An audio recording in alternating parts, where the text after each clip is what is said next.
All right, welcome to This Explainer. Let's just dive right into things today because we are unpacking something incredibly raw and honestly deeply fascinating.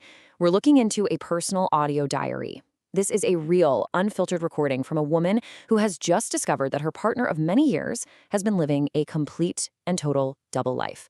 We're going to use this primary source to really explore the immense psychological shock, the profound cognitive dissonance, and the sheer mechanics of how someone actually processes the realization that the person closest to them is, well, a complete stranger. It is literally a masterclass in human psychology and betrayal. So let's get into it. So the audio diary begins on what the speaker describes as just a beautiful, warm spring day, almost feeling like summer. And this perfectly sets up her emotional baseline in this exact moment. She talks about how she is entirely dependent on this physical warmth right now.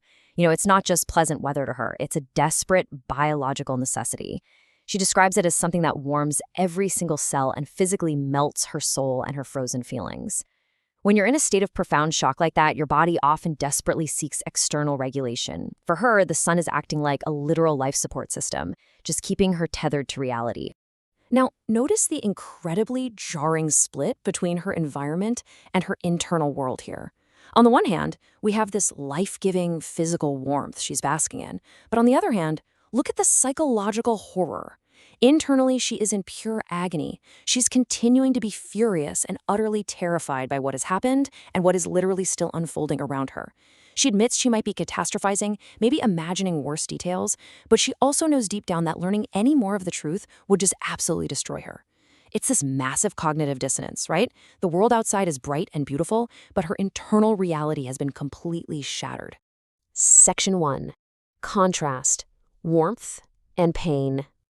Section 2. The illusion of a decent family man. Okay, let's break down the stark mechanics of this duality.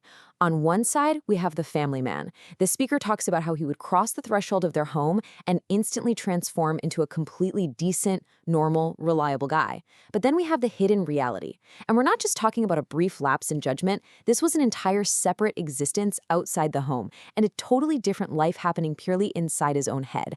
As she correctly points out, maintaining that, it requires being constantly on high alert. You have to monitor every single word, every text, every location so you never slip up. It is literally a full-time job of psychological compartmentalization just to make sure these two worlds never collide. And because of that terrifying level of calculated control, her entire perception of him has inverted. She looks at the man she thought she knew her whole life and realizes he never even existed. Instead, she replaces his identity with these intense new labels: a skilled actor, a maniac, a rogue. She actually says she's looking at him from the outside now and thinking, there's no way this is the person I believed in. The horror here isn't just the infidelity itself, it's the chilling realization that she's been living with a deeply manipulative stranger this whole time. Section 3. The psychology of a double life. So the crucial point she really grapples with is this question: is he mentally ill? You can almost hear her mind racing, desperately trying to find some clinical, rational explanation for an incredibly irrational reality. Like, what kind of project is this? How does a person orchestrate such a massive deception without realizing they are completely poisoning their own family's life?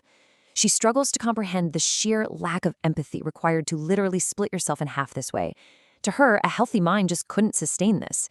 It demands a level of detachment that honestly borders on the pathological. And this brilliantly highlights the core agony of her betrayal.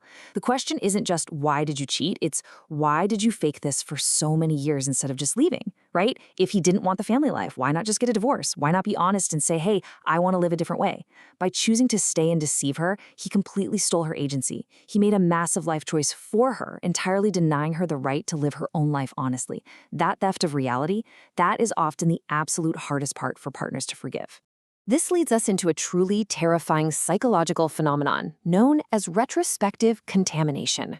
She describes looking back at every past family event, every holiday, every normal Tuesday dinner, and the realization hits her that while those moments were happening, he was already secretly in other relationships. Her entire past has been contaminated. How could he act so flawlessly?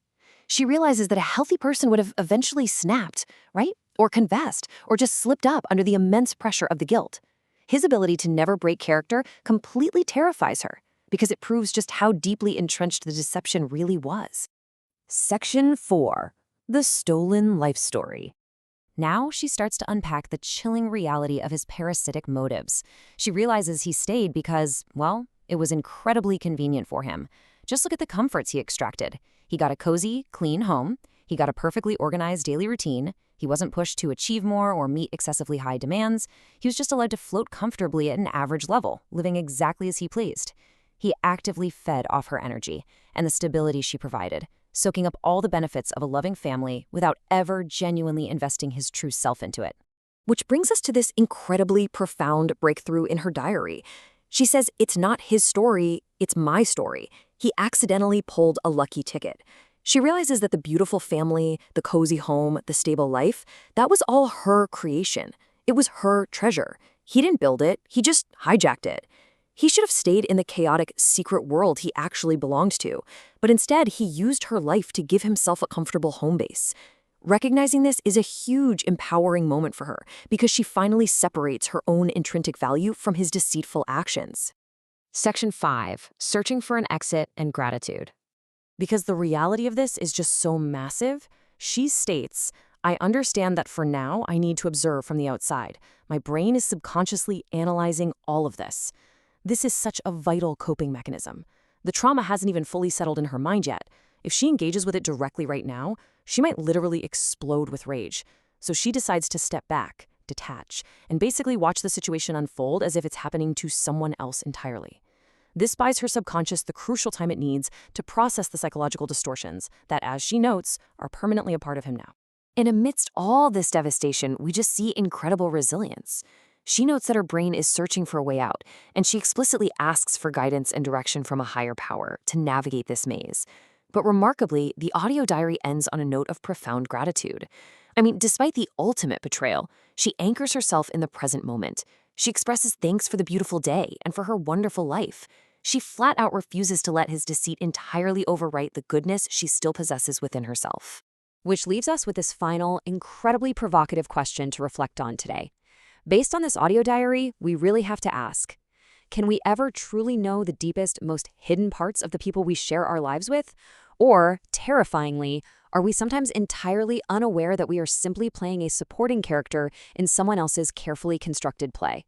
It's a sobering thought about the unknowable depths of human nature and just how fragile the architecture of trust really is. Thank you so much for joining me on this explainer. Keep learning, keep questioning, and I'll see you next time.